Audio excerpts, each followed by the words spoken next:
When it comes to choosing a place to stay in Kyoto, there's lots of advice out there. There's people who've come here for 10 days and there's people like me who lived there for 3 years and have been back I don't know how many times. There are two obvious places to stay in Kyoto. The first is around Kyoto Station. A good point about staying here, it's very convenient. You get right off the Shinkansen and you can walk maybe a maximum of 10 minutes and you've got loads and loads of hotels right there. You've got the subway, you've got all the buses, and you've got the JR lines which will take you to places like Arashiyama, Nijo Castle, those kind of areas. Around Kyoto Station, you've got lots of shopping malls, and that means they have lots of restaurants on the restaurant floors there. And in the underground bit of Kyoto Station known as Porta, there are also more restaurants right on the doorstep of the station. So within about 10 minutes of getting off your train, you can be in the hotel and you can be eating dinner. Downsides at Kyoto Station: can get busy in the rush hour, huge crowds coming in to work in the city, so it can get a bit difficult to move around in the station. The other really obvious place to stay in Kyoto is around Kawaramachi Street, which is the traditional downtown area. This is up near the River Kamo, and you'll find at night time this is the liveliest place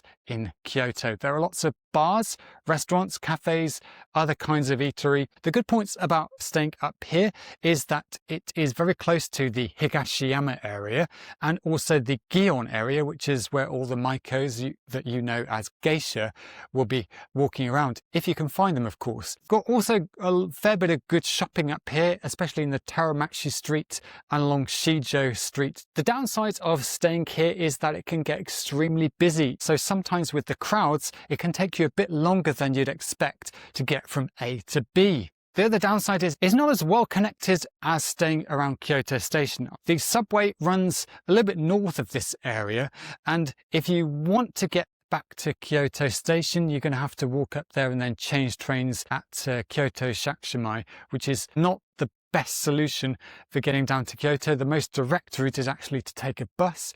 On the other side of the river, you have actually got the Keihan line, which will move you up and down the Higashiyama area quite well, and it will get you down to Uji.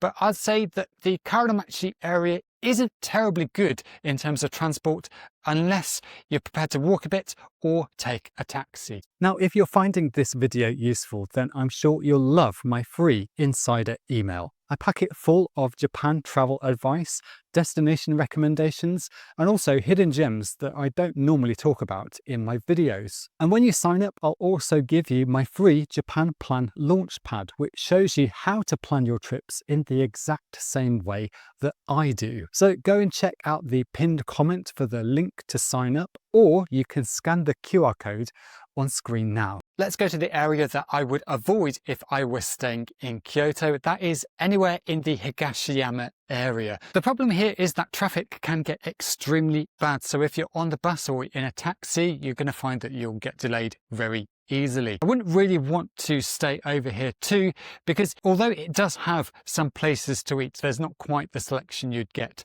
around Kyoto Station or in Kawaramachi. On the plus side though, this area is extremely well connected to all the places in Higashiyama because, well, you're in Higashiyama. Let's talk about some of the wildcard areas that you've probably not considered because nobody ever talks about them. The first wildcard I can think of is to actually stay in Arashiyama. The really good plus point of doing this is that you don't have to cram into the train to get up here on JR from Kyoto Station. Also, the Randen tram does get quite busy too, and the buses, well, they're just going to be jam-packed any time of year. So staying up here avoids all those problems with crowding, unless of course you're rich and you're taking taxis everywhere. Of course, the downside for staying in Arashiyama is that you do have fewer places to choose from when it comes to eating, but that's not to say that there aren't options here. The other wildcard option I want to share with you is actually somewhere a former client of mine actually told me about and stayed there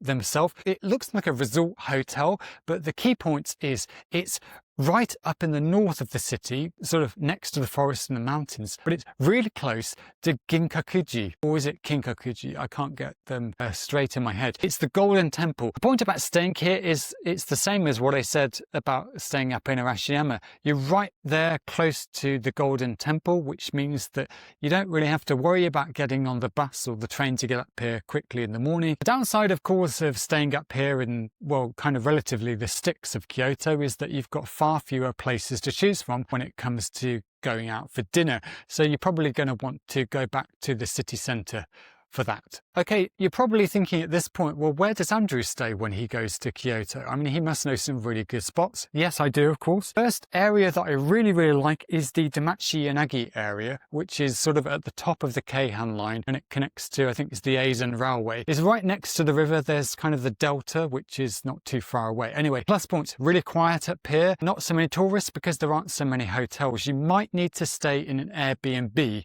if you want to get to this area. You do have less options when it comes to eat, so what I recommend again is just get down into downtown for dinner. The plus point is that it is connected, of course, to the Keihan Railway, as I mentioned, which means you can get right down into downtown very quickly. Also down to places in Higashiyama or in the north of Kyoto, like Rengeji. You've got the stepping stones not far away, which are in my Hidden Gems videos. And also, it's just so peaceful because it's mostly a residential area. You don't have lots of tourists milling around and clogging up the place. Okay, the second place that I think is kind of underrated for staying in Kyoto is around Nijo Castle. And there are kind of two big reasons for this. The first reason is the subway line that runs east to west, the red line, the Tozai line. That can get you pretty much anywhere on the subway very quickly. Second thing is it's connected to JR, which means the line that goes all the way up to Arashiyama. So you don't have to rush down to Kyoto Station and deal with the crowds if you want to go to Arashiyama quickly. Okay, picks for hotels.